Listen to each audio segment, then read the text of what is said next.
Après un avertissement qui faisait l'éloge de la culture péruvienne et qui se chargeait de gonfler d'authenticité la correspondance que l'on tient entre nos mains, l'éditeur, qui n'est autre que la romancière Françoise de Graffigny, nous livre la première lettre de celle qui, sur la couverture, est désignée par le nom de péruvienne.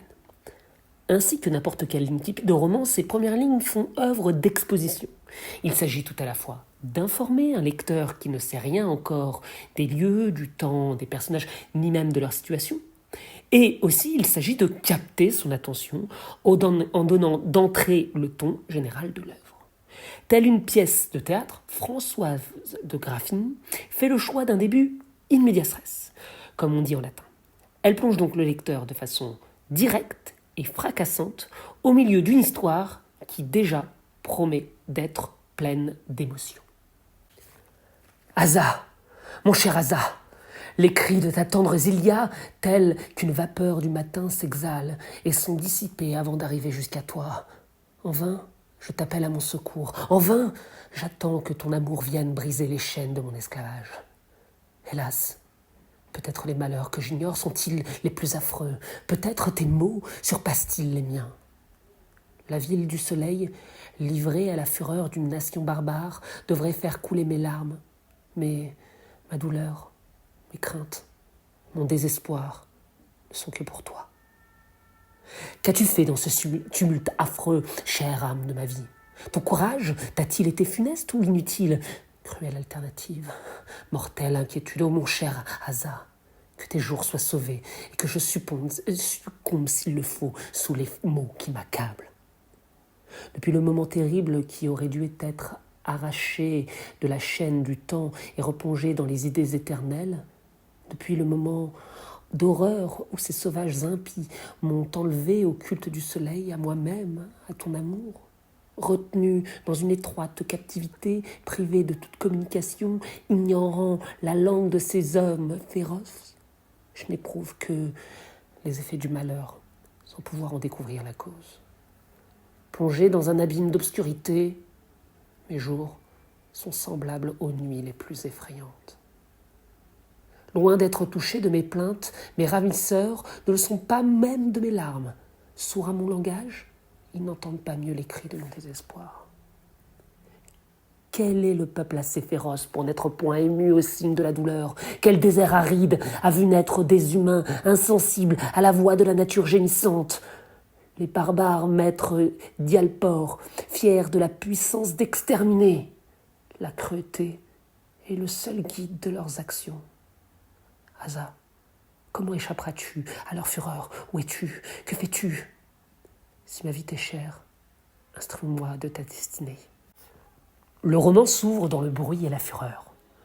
Celle dont on apprend qu'elle s'appelle Zélia et qui est la rédactrice de cette première lettre pousse un cri de détresse. Elle interpelle Asa par 2 fois, demandant son secours, et dit « Criez telle une vapeur du matin ». Ainsi donc, elle entrerait dans un nouvel âge de sa vie. Elle quitte le matin, la jeunesse, et la ville du soleil pour rejoindre directement la nuit. La voilà tout à coup plongée dans un abîme d'obscurité, ses jours devenant selon ses propres mots semblables aux nuits les plus effrayantes. La situation est dramatique et la rhétorique, pour en rendre compte, est celle de la tragédie. Sa douleur se voit amplifiée par des exclamations, des interjections, des hyperboles qui, d'entrée de jeu, dessinent les contours d'une situation insurmontable, invivable. Si elle est aussi désespérée, c'est bien sûr, on le verra, à cause de l'injuste violence qui vient de s'abattre sur elle, mais c'est aussi et surtout parce qu'elle se voit éloignée de son bien-aimé Asa. Le cri de détresse est aussi un cri d'amour. Si elle est sa tendre Zélia, on comprend alors qu'Asa incarne pour elle une sorte d'être divin, capable, par son amour, de briser les chaînes de son esclavage. Il est l'âme de sa vie et son sort inquiète Zélia peut-être plus que le sien propre. En effet, si elle est aussi paniquée, c'est parce qu'elle ne sait rien de ce qui est arrivé au brave Asa. Peut-être tes mots surpassent-ils les siens? Ne peut-elle s'empêcher de se demander? Son courage lui a-t-il été utile ou mortel?